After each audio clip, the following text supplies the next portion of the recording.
दोपहर जब सूरज आसमान में आग बरसा रहा था, श्यामू अपने आंगन में खाट पर उदास बैठा था। उसका चेहरा निराशा से भरा था, जैसे सारी उम्मीदें मुरझा गई हो। पास ही राधा निराश होकर इधर उधर चल रही थी, मगर उसकी नजरें बार बार श्यामू की ओर जा रही थीं। हवा में गर्मी थी और आंगन में सन्नाटा। काहे इतना परेशान हो जी? भगवान सब ठीक कर देंगे। अरे राधा, भगवान कब तक ठीक करेंगे? मंगलदास हर दिन दरवाजे पर आकर तमाशा करता है, कहता है खेत गिरवी रख दे वरना सब छीन लूंगा। गोपाल दिन रात खेत में मेहनत कर रहा है। इस बार फसल अच्छी होगी, सब चुका देंगे। फसल से कर्ज चुकता होता तो आज गांव का हर किसान सुखी होता। तभी दूर से भारी कदमों की आवाज गूंजी। मंगलदास आता दिखा। चमकदार कुर्ता पायजामा पहने, चेहरे पर घमंड की मुस्कान और आंखों में लालच की चमक ली। उसकी आवाज ने आंगन का सन्नाटा तोड़ दिया।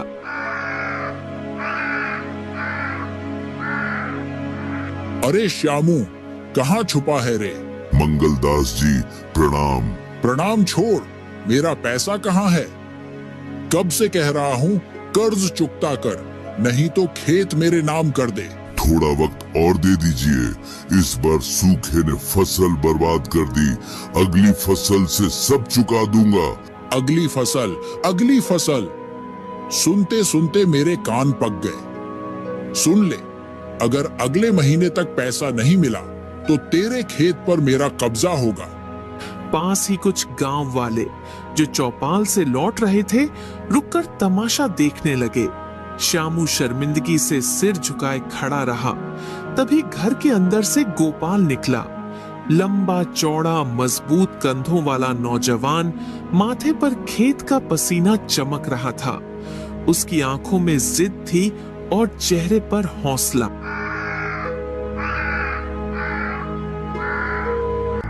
मंगलदास काका, इतना ताना क्यों मारते हो? खेत नहीं बिकेगा, ये बात पक्की है। अरे छोरे, तेरी हिम्मत तो देख। तेरा बाप कर्ज में डूबा है और तू मुझसे उलझ रहा है। अदालत से हुक्म लाऊंगा, तब देखता हूँ कैसे बचाता है खेत। जब तक मेरी सांस है, खेत की 1 इंच जमीन भी तुम्हें नहीं मिलेगी।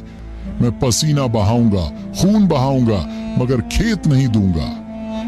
राधा की आंखों में आंसू छलक आए। श्यामू चुपचाप सिर झुकाए खड़ा रहा। मंगलदास ने तिरछी मुस्कान के साथ गोपाल को देखा। ठीक है छोरे, देखता हूँ तेरा हौसला। महीने भर में कर्ज न चुकाया तो खेत मेरा। इतना कहकर मंगलदास हंसता हुआ चला गया। गांव वाले खुसुर फुसुर करते हुए तितर बितर हो गए। आंगन में सन्नाटा छा गया, जैसे हवा भी थम गई हो। बेटा, इतना जोश मत दिखा। तेरा बाप पहले ही टूट चुका है। कर्ज बहुत भारी है। अम्मा चिंता मत कर, खेत हमारी इज्जत है, इसे कोई नहीं छीन सकता। मैं दिन रात मेहनत करूंगा। बेटा, कसम मत खा, जिंदगी बेरहम है। खेती आज हरी है, कल बर्बाद हो सकती है। बापू, तुमने ये खेत अपनी मेहनत से बनाया। अब मैं तुम्हें किसी के सामने झुकने नहीं दूंगा। देखो जी, हमारा छोरा कितना हौसला रखता है। भगवान जरूर राह दिखाएंगे।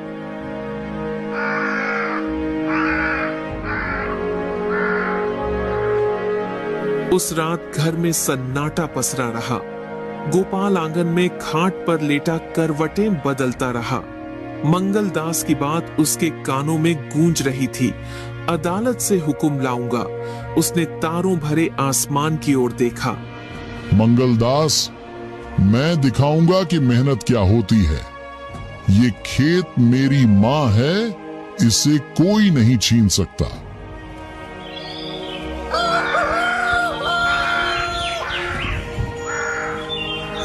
अगले दिन सूरज उगने से पहले ही गोपाल हल और बैल लेकर खेत की ओर चल पड़ा। खेत की मेड़ पर ओस की बूंदें चमक रही थीं। उसने बैलों को जोता और हल चलाने लगा। पसीना माथे से टपक रहा था, मगर चेहरे पर जिद की चमक थी। जितना पसीना बहाना पड़े बहाऊंगा, बापू का सिर नहीं झुकने दूंगा। थोड़ी देर बाद गांव के दो लोग चौपाल की ओर जाते हुए रुके। देखो, श्यामू का छोरा अकेले खेत जोत रहा है। सोचता है मेहनत से कर्ज उतर जाएगा। जवान खून है, जोश में है। 2-4 दिन हल चलाएगा, फिर हार मान लेगा। गोपाल ने उनकी बातें सुनी, मगर चुपचाप हल चलाता रहा। आंखों में आंसू आए, मगर उसने उन्हें पसीने के साथ मिट्टी में मिला दिया। दोपहर तक सूरज तपने लगा, बैल हाँफने लगे। गोपाल ने उन्हें तालाब की ओर मोड़ा, पानी पिलाया और खुद किनारे बैठ गया। तभी उसका दोस्त मिथुन वहां आया।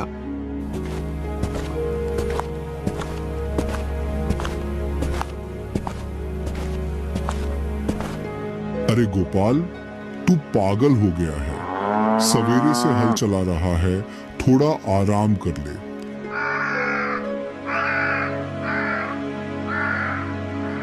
मिथुन, अब आराम का वक्त नहीं। खेत ही सब कुछ है। जब तक ये बचा रहेगा, बापू की इज्जत बची रहेगी। तेरी जिद तुझे ले डूबेगी। मंगलदास कोई मामूली साहूकार नहीं। बड़े बड़े लोग उसके जाल में फंस चुके हैं। फंसे होंगे और लोग, मैं नहीं फंसूंगा। ये फसल मेरी ढाल बनेगी।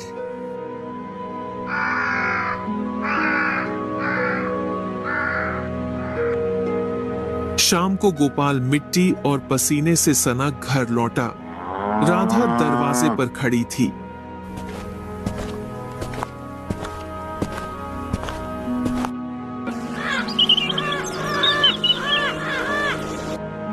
बेटा, तू दिन भर धूप में जल गया। खाना खा लेता तो अच्छा था। अम्मा, पेट की भूख तो दब जाएगी, मगर मन की आग तब बुझेगी जब फसल लहलहाएगी। बेटा, इतना जोखिम मत ले। डर लगता है कहीं तुझे कुछ हो ना जाए। अम्मा, मुझे कुछ नहीं होगा। अगर गिरूंगा तो खेत की मेड़ पर गिरूंगा, मगर हार नहीं मानूंगा। कई दिन ऐसे ही बीते। गांव वाले गोपाल को खेत में मेहनत करते देखते, कुछ हंसते, कुछ तरस खाते। एक दिन मंगलदास खेत पर आया।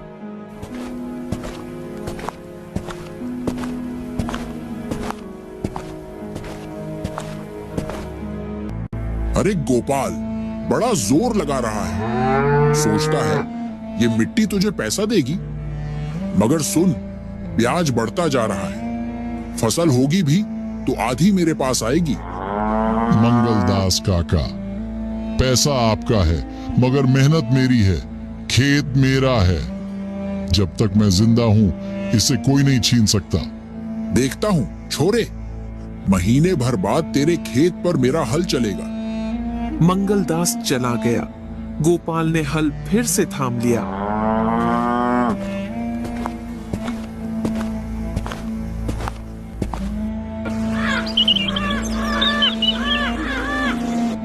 रात को श्यामू खाट पर बैठा था। राधा पास में रो रही थी।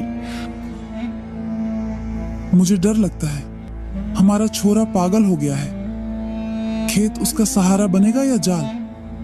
राधा, गोपाल की आंखों में आग है। शायद भगवान उसी के हाथ से चमत्कार करवाए। बापू, मैं हार नहीं मानूंगा। मंगलदास ने तुम्हारा अपमान किया है। मैं उसकी हंसी मिट्टी में मिला दूंगा।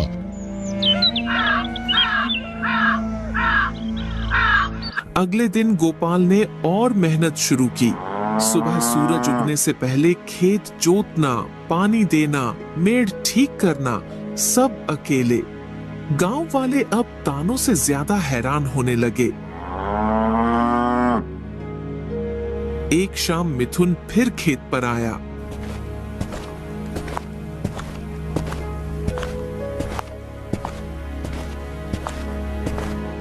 गोपाल, गांव वाले अब तेरी तारीफ करने लगे हैं। कहते हैं अगर मेहनत का फल मिलता है तो तुझे जरूर मिलेगा। मिथुन, मेहनत कभी धोखा नहीं देती। ये खेत हमें हरा भरा करेगा।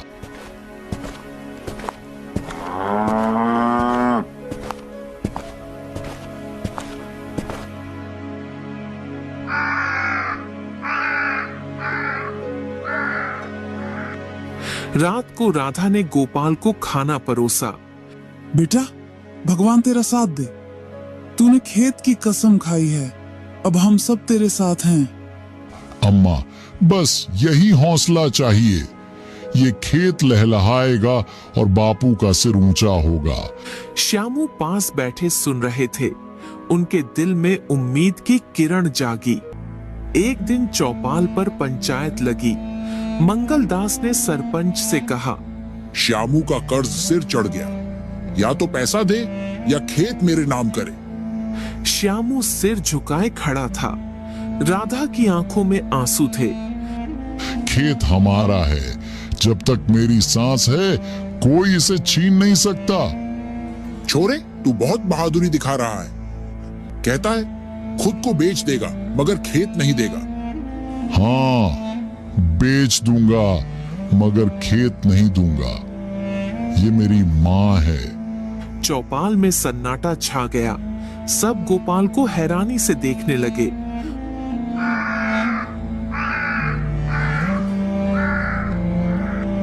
उस रात गोपाल देर तक खेत पर बैठा रहा। चांदनी में हल के पास बुदबुदाया। सब हंस रहे हैं मगर एक दिन यही लोग मेरी मेहनत को सलाम करेंगे।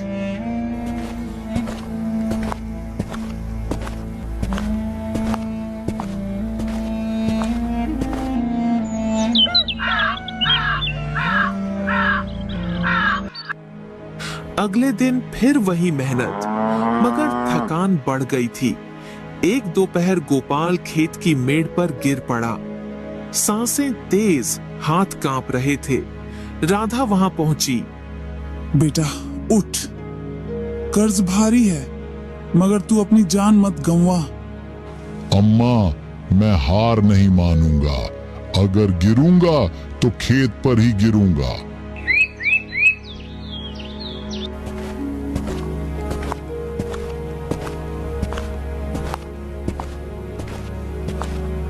गांव में बातें फैलने लगी। कुछ लोग हंसते, कुछ गोपाल के पक्ष में खड़े होने लगे। एक शाम फिर पंचायत लगी। सरपंच जी, फैसला करो। श्यामू का कर्ज चुकाओ वरना खेत मेरा। मंगलदास काका, खेत पर हल मेरा चलेगा। फसल लहलहा रही है। आपका कर्ज जल्द चुक जाएगा। छोरे, जिद तुझे बर्बाद करेगी। 7 दिन बाकी हैं। पैसा लौटा नहीं तो खेत मेरा। उस रात श्यामू ने राधा से कहा, राधा, मुझे डर है कहीं गोपाल खुद को मिट्टी में न मिला दे। यही उसकी ताकत है। उसकी जिद हमें इज्जत दिलाएगी। गोपाल तारों की ओर देखकर बुदबुदाया। हे भगवान, मुझे तोड़ मत देना। खेत बचाना मेरी जिंदगी है।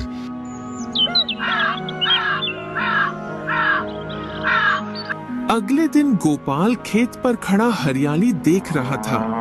गेहूं की बालियां हवा में झूम रही थीं। धरती माँ, तूने मेहनत का फल दिखाया। अब ये फसल हमारी इज्जत बचाएगी।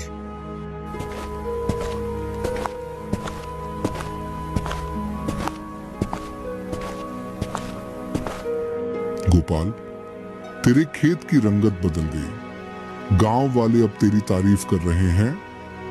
मिथुन, ये मेरे पसीने का रंग है। राधा और श्यामू खेत देखने आए। बेटा, तेरी मेहनत ने आस जगा दी। बापू, ये खेत तुम्हारी जान है, मेरी भी। इसे कोई नहीं छीन सकता।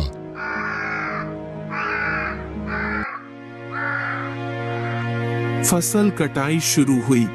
गांव के कुछ नौजवान गोपाल की मदद को आए। गोपाल, अब मंगलदास की नहीं चलेगी। अभी मंडी में दाम मिलना बाकी है, तभी कर्ज उतरेगा। कटाई के बाद गोपाल गेहूं की बोरियां बैलगाड़ी में लाद कर मंडी गया। व्यापारी ने गेहूं देखा। ऐसा गेहूं तो कहीं नहीं है, बहुत अच्छा दाम मिलेगा। हाँ, सभी बोरियां बिक गईं। व्यापारी ने रुपयों की गठरी गोपाल को थमाई। गोपाल की आंखें नम हो गईं। हे भगवान, अब बापू का सिर ऊंचा होगा।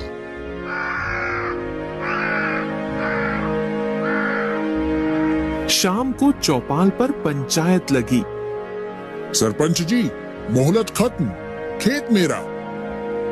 मंगलदास काका, ये रहा आपका पूरा कर्ज, एक एक पैसा। अब बताओ, खेत किसका? मंगलदास खड़ा था। भीड़ में सन्नाटा छा गया। मंगलदास का चेहरा लटक गया। ठीक है, कर्ज चुक गया। गोपाल, तूने साबित कर दिया मेहनत से बड़ी कोई ताकत नहीं। मैंने ये अपनी मिट्टी और बापू की इज्जत के लिए किया। मेहनत और हौसले से इंसान सब जीत सकता है। मेहनत और लगन से कोई भी मुश्किल जीती जा सकती है। तो दोस्तों, आपको ये कहानी कैसी लगी, हमें कमेंट में जरूर बताइए। और अगर आप ऐसी ही प्रेरणादायक कहानियां देखना चाहते हैं तो इस चैनल को सब्सक्राइब करना मत भूलिए। धन्यवाद।